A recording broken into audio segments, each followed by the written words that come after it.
semuanya, kami dari kelompok 3 akuntansi perpajakan akan menjelaskan mengenai pendapatan, penghasilan, dan penjualan untuk tujuan pajak.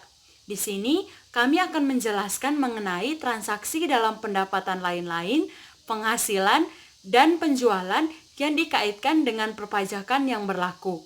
Di sini, saya Desi Mariati Klasianawa sebagai moderator akan menjelaskan sedikit pengertian dari pendapatan.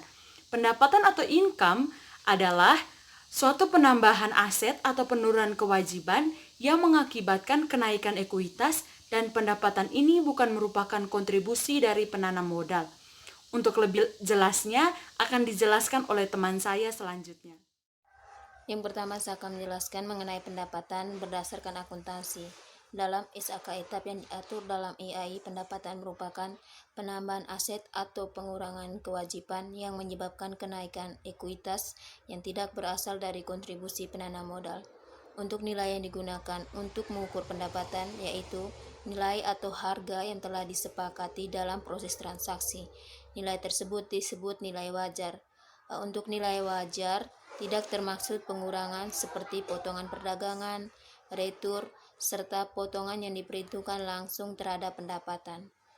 Untuk ruang lingkup dan pengakuan pendapatan dibagi menjadi 4 bagian. Yang pertama, penjualan barang, yang kedua pemberian jasa, yang ketiga kontrak konstruksi, yang keempat yaitu penggunaan aset oleh pihak lain yang menghasilkan royalti, dividen, serta bunga. Untuk bagian pertama tentang penjualan barang, untuk proses penjualan barang ini yaitu barang yang dijual bisa berupa barang yang diproduksi oleh perusahaan itu sendiri ataupun bisa barang yang telah dibeli dari pihak lain dan dijual kembali. Untuk penjualan barang dapat diakui apabila yang pertama, jumlah pendapatan dapat diukur secara andal. Yang kedua, adanya manfaat ekonomi yang mengalir ke dalam entitas. Yang ketiga, biaya yang akan terjadi atau telah terjadi dapat diukur secara andal. Untuk yang kedua tentang pemberian jasa, untuk pengakuan pendapatan masih sama seperti yang bagian pertama yaitu penjualan barang, yaitu pertama jumlah pendapatan dapat diukur secara andal, yang kedua adanya kemungkinan manfaat ekonomi yang mengalir ke dalam entitas, dan yang ketiga yaitu biaya yang telah terjadi atau yang akan terjadi dapat diukur secara andal. Yang ketiga mengenai kontrak konstruksi, yaitu perusahaan harus mengakui pendapatan kontrak dan biaya kontrak yang berhubungan dengan kontrak konstruksi masing-masing sebagai pendapatan dan beban yang disesuaikan dengan tingkat penyelesaian aktivitas kontrak pada akhir periode pelaporan. Yang keempat mengenai penggunaan aset oleh pihak lain yang menghasilkan royalti, bunga, serta dividen. Untuk pengakuan pendapatan, yang pertama, bunga harus diakui secara akrual. Yang kedua, royalti harus diakui dengan menggunakan dasar akrual sesuai dengan perjanjian serta substansi yang relevan. Yang ketiga, dividen diakui ketika hak pemegang saham menerima kembali pembayaran yang telah Perkenalkan, nama saya Lucia Gaedaa, NIM 181002045. Saya akan melanjutkan materi dari teman saya.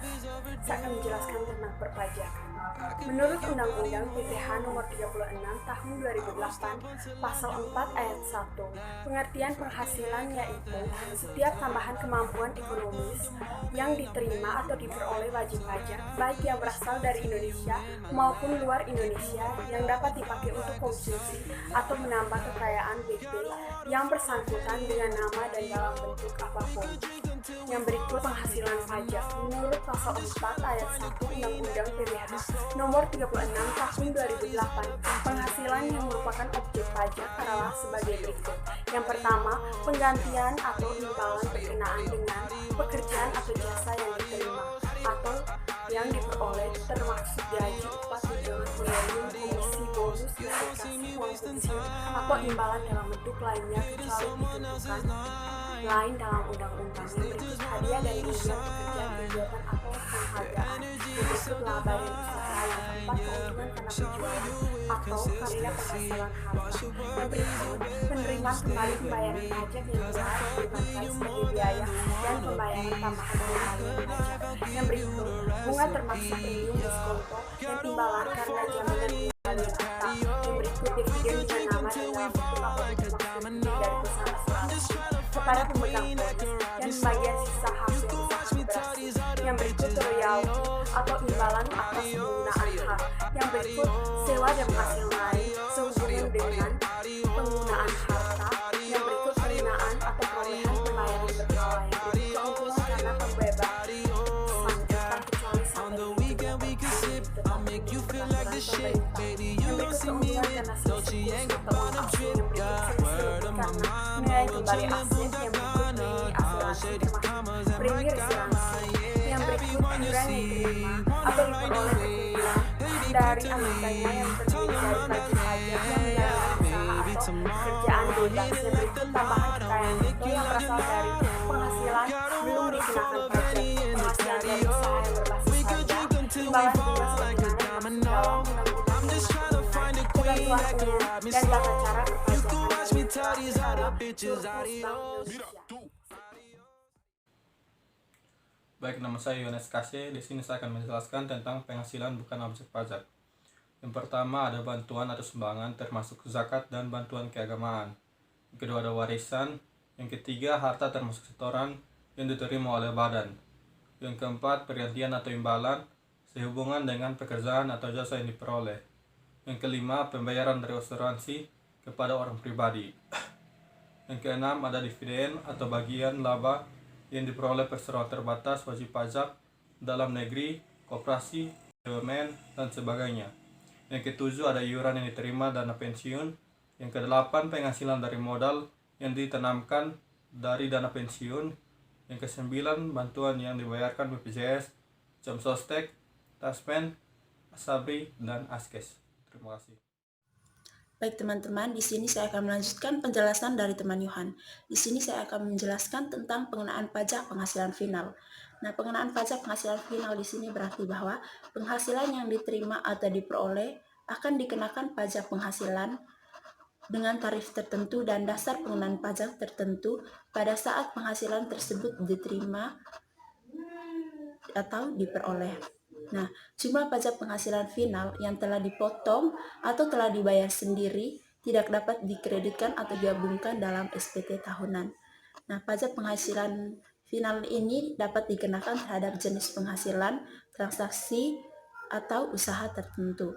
Nah, pertimbangan yang dilakukan terhadap penerapan dari pajak penghasilan final ini antara lain, yang pertama, penyederhanaan penggunaan pajak penghasilan atas usaha tertentu.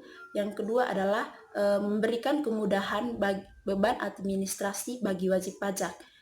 Nah, yang berikut adalah kategori penghasilan yang dikenakan pajak penghasilan final.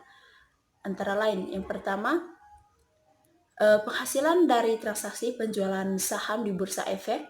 Yang kedua, penghasilan atas bunga deposito atau tabungan. Yang ketiga, penghasilan dari hadiah atau undian. Yang keempat, penghasilan dari persewaan tanah atau bangunan. Yang kelima, penghasilan dari jasa konstruksi. Yang keenam adalah penghasilan pengurusan pelayaran atau penerbangan dari luar negeri. Baik, terima kasih. Berikutnya saya akan menjelaskan jenis-jenis penghasilan yang dikenakan PPh yang bersifat final. Yang keempat yaitu ada penghasilan dari transaksi bunga simpanan koperasi sesuai dengan Peraturan Pemerintah 15 tahun 2009 tentang PPh atas bunga simpanan yang dibayarkan oleh koperasi orang pribadi yang mulai berlaku 1 Januari 2009. Nah, bunga simpanan yaitu imbalan berupa bunga simpanan yang diterima anggota koperasi orang pribadi dari dana yang disimpan anggota koperasi orang pribadi pada koperasi tempat orang pribadi tersebut menjadi anggota. Namun tidak termasuk bunga simpanan yang diterima anggota koperasi orang pribadi yang merupakan bagian dari sisa hasil usaha atau SHO. Nah, besarnya PPh adalah yang pertama 0% untuk penghasilan berupa bunga simpanan sampai dengan 240.000 per bulan, atau yang kedua 10% dari jumlah bruto bunga untuk penghasilan berupa bunga simpanan lebih dari 240.000 per bulan. Nah, koperasi yang melakukan pembayaran bunga simpanan kepada anggota koperasi, orang pribadi wajib memotong PPh yang bersifat final pada saat pembayaran. Jenis penghasilan yang kelima yaitu penghasilan dari transaksi hadiah undian sesuai dengan peraturan pemerintah tahun 2000 JO Cap strap datar 395 garing PJ garing 2001 JO SE strap datar 19 garing PJ titik 43 garing 2001 tentang PPh atas hadiah undian dengan nama dan dalam bentuk apapun. Nah, besarnya PPh yang wajib dipotong atau dipungut adalah 25% dari jumlah bruto hadiah undian. Penyelenggara hadiah undian wajib memotong atau memungut PPh dimaksud. Nah, penyetoran PPh tersebut oleh penyelenggara undian dengan SSP selambat-lambatnya tanggal 10 bulan berikutnya. Sedangkan pelaporan ke KPP setempat dengan SPT masa PPh atas hadiah undian selambatnya tanggal 20 bulan berikutnya setelah dibayarkannya atau diserahkannya hadiah undian tersebut. Jenis penghasilan yang berikut atau yang keenam yaitu penghasilan dari transaksi saham di Bursa Efek sesuai dengan peraturan pemerintah 14 tahun 1997 JO KMK strap datar 282 garing KMK titik 04 garing 1997 JO SE strap datar 06 garing PJ titik 4 garing 1997 JO SE strap datar 09 garing PJ garing titik 24 garing 1997 JO SE strap datar 15 garing PJ titik 42 garing 1997 tentang PPh atas penghasilan dari transaksi penjualan saham di Bursa Efek yang mulai berlaku 29 Mei 1997. Dan penghasilan yang ketujuh ada penghasilan dari transaksi derivatif yang diperdagangkan di bursa sesuai dengan peraturan pemerintah 17 tahun 2009 tentang PPh atas penghasilan dari transaksi derivatif berupa kontrak berjangka yang diperdagangkan di bursa yang mulai berlaku 1 Januari 2009.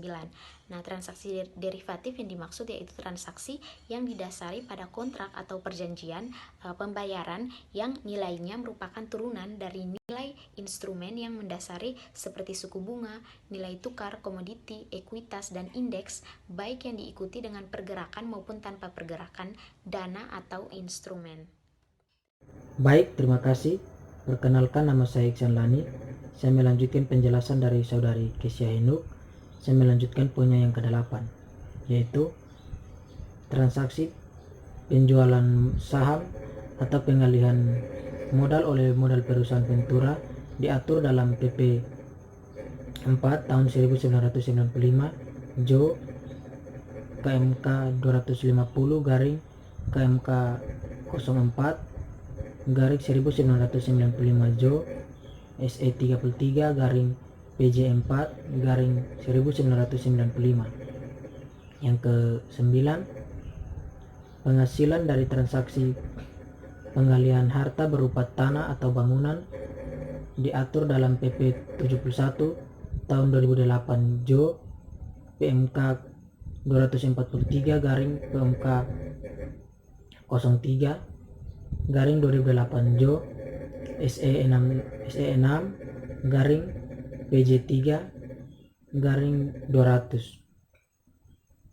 PPh pengalihan hak atas tanah atau bangunan sebagaimana di atas adalah yang pertama, penjualan, tukar menukar, perjanjian pengalihan hak, pelepasan hak, penyerahan hak, lelang, hibah, atau cara lain yang disepakati pihak lain selain pihak pemerintah.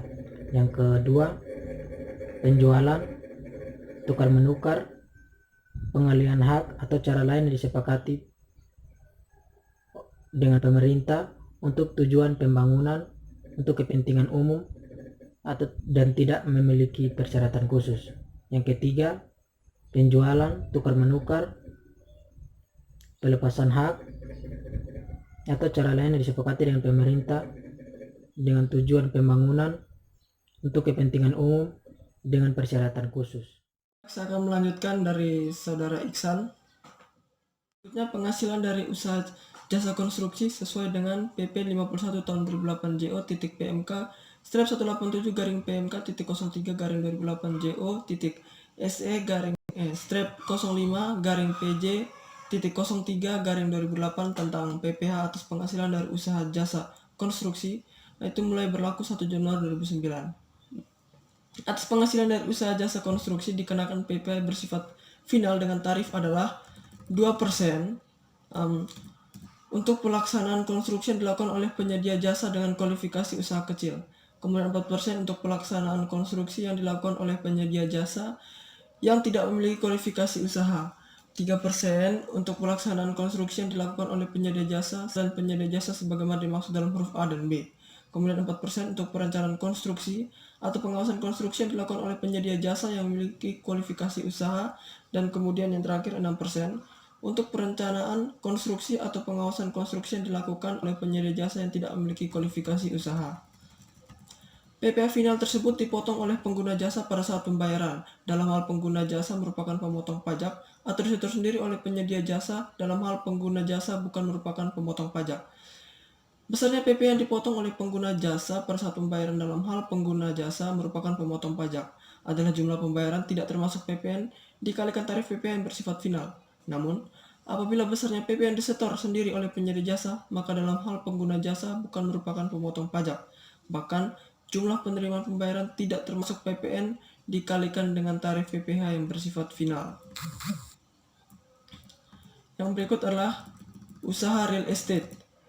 Sesuai dengan PP 71 tahun 2008 JO titik PMK strap 243 garing PMK titik 03 garing 2008 JO titik per strap 30 garing PJ garing 2009 dikenakan PPh sebesar 5% dari jumlah bruto nilai pengalihan hak atas tanah dan atau bangunan kecuali untuk rumah sederhana dan rumah susun sederhana sebesar 1% dari jumlah bruto nilai pengalihan pajak-pajak tersebut bersifat final.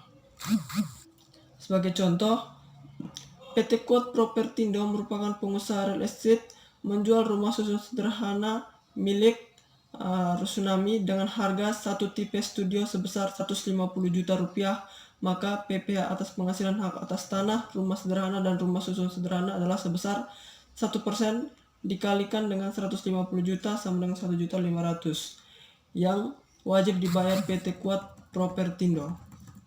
Yang berikut penghasilan dari transaksi persewaan tanah dan atau bangunan sesuai dengan PP 5 tahun 2002 JO titik KMK strap 120 garing KMK titik 03 garing 2002 JO cap garing strap 227 garing PJ garing 2002 tentang pembayaran PPh atas penghasilan dari persewaan tanah dan atau bangunan mulai berlaku 1 Mei 2002. Atas penghasilan diterima atau diperoleh orang pribadi atau badan dari persewaan tanah atau bangunan berupa tanah, rumah susun, apartemen, kondominium, gedung perkantoran, rumah kantor, toko, rumah toko, gudang, dan industri, wajib membayar PPh. Atas penghasilan yang diterima atau diperoleh dari penyewa yang bertindak atau ditunjuk sebagai pemotong pajak, wajib dipotong PPh oleh penyewa. Namun apabila penyewa bukan sebagai pemotong pajak, maka PPh yang terutang wajib dibayar sendiri oleh orang pribadi atau badan yang menerima atau memperoleh penghasilan. Besarnya PPh yang wajib dipotong atau dibayar sendiri adalah sebesar 10% dari jumlah bruto nilai persewaan tanah dan atau bangunan dan bersifat final. Yang berikut, penghasilan dari transaksi dividen yang diterima atau diperoleh wajib pajak orang pribadi dalam negeri sesuai dengan PP 19 tahun 2009 JO SE strap 01 garing PJ titik 03 garing 2009 dikenakan PPh sebesar 10% dan bersifat final. Perkenalkan, nama saya Desi Fanggidae. Saya akan melanjutkan penjelasan dari teman saya Hilarius, dan di sini saya akan menjelaskan tentang beban yang berhubungan dengan pajak penghasilan final dan non-pajak penghasilan. Beban yang berhubungan dengan pajak penghasilan final dan non-pajak penghasilan dibagi atas dua bagian, yaitu yang pertama, biaya yang berhubungan dengan penghasilan yang bersifat final. Sesuai dengan pasal 4 ayat 1 Undang-Undang PPh, apabila suatu jenis penghasilan dikenakan pajak dengan tarif yang bersifat final, maka penghasilan tersebut tidak boleh digabungkan dengan penghasilan lain yang dikenakan tarif umum. Dengan demikian, biaya yang akan dikeluarkan untuk mendapatkan, menagih, dan memelihara penghasilan yang bersifat final tidak boleh digabungkan dengan biaya yang timbul atas penghasilan lain yang dikenakan tarif yang bersifat tidak final. Yang kedua, biaya yang berhubungan dengan penghasilan yang bukan merupakan objek pajak. Sesuai dengan pasal 6 ayat 1 Undang-Undang PPh, bahwa untuk dapat dibebankan sebagai biaya secara fiskal, maka pengeluaran biayanya harus mempunyai hubungan langsung dengan usaha atau kegiatan untuk mendapatkan, menagih, dan memelihara penghasilan yang merupakan objek pajak. Dengan demikian, pengeluaran-pengeluaran untuk mendapatkan, menagih, dan memelihara penghasilan yang bukan merupakan objek pajak tersebut tidak boleh dibebankan sebagai biaya. Selanjutnya adalah contoh dari beban yang berhubungan dengan pajak penghasilan final dan non-pajak penghasilan. Contohnya dapat dilihat pada slide yang ada. Dari contoh di atas, dana pensiun Alisa itu memperoleh penghasilan bruto yang terdiri dari penghasilan yang bukan merupakan objek pajak dan penghasilan yang bruto lainnya, yaitu di mana penghasilan yang bukan merupakan objek pajak itu sebesar 100 juta dan penghasilan bruto lainnya sebesar 300 juta, sehingga jumlah dari penghasilan bruto tersebut adalah 400 juta. Tetapi apabila seluruh biayanya sebesar 200 juta, maka biaya yang boleh dikurangkan untuk mendapatkan, menagih, dan memelihara penghasilan adalah sebesar 3/4 kali 200 juta sama dengan 150 juta. Jadi biaya yang boleh dikurangkan untuk mendapatkan, menagih, dan memelihara penghasilan yaitu sebesar 150 juta. Yang berikut yaitu bunga atas pinjaman yang digunakan untuk membeli saham, di mana bunga atas pinjaman yang digunakan untuk membeli saham itu tidak dapat dibebankan sebagai biaya sepanjang dividen, sehingga bunga pinjaman yang tidak boleh dibiayakan tersebut dapat dikapitalisasi sebagai penambah harga perolehan saham. Baik, yang terakhir mengenai materi yang telah kelompok kami paparkan, di mana dari materi yang telah disampaikan, kelompok kami mengambil kesimpulan bahwa pendapatan merupakan hasil dari penjualan faktor-faktor produksi, baik itu berupa uang maupun materi lainnya yang nantinya akan digunakan untuk menambah aset maupun mengurangi kewajiban dan mengakibatkan kenaikan pada ekuitas. Sedangkan untuk penghasilan menurut Undang-Undang Pajak Penghasilan, di mana penghasilan merupakan setiap tambahan ekonomis yang diperoleh atau diterima oleh wajib pajak, baik yang berada di Indonesia maupun di luar Indonesia, yang nantinya akan digunakan atau dipakai untuk konsumsi maupun untuk menambah aset atau kekayaan dari wajib pajak tersebut dengan nama atau dalam bentuk apapun. Nah, sekian dari hasil presentasi kelompok kami. Apabila ada teman-teman yang ingin bertanya mengenai materi yang telah kami paparkan, baik itu karena tidak jelas maupun tidak mengerti, silakan komen di bawah. Atau bagi teman-teman yang ingin menambahkan materi yang berkaitan dengan apa yang telah kami paparkan, silakan komen di bawah juga. Atau teman-teman juga dapat masuk melalui forum diskusi online dalam laman Learning Undana untuk mata kuliah akuntansi perpajakan kelas 4A. Mohon maaf apabila di dalam memaparkan materi terdapat beberapa kesalahan, dan jangan lupa like, comment, share, and subscribe. Atas perhatiannya kami ucapkan terima kasih dan sampai jumpa.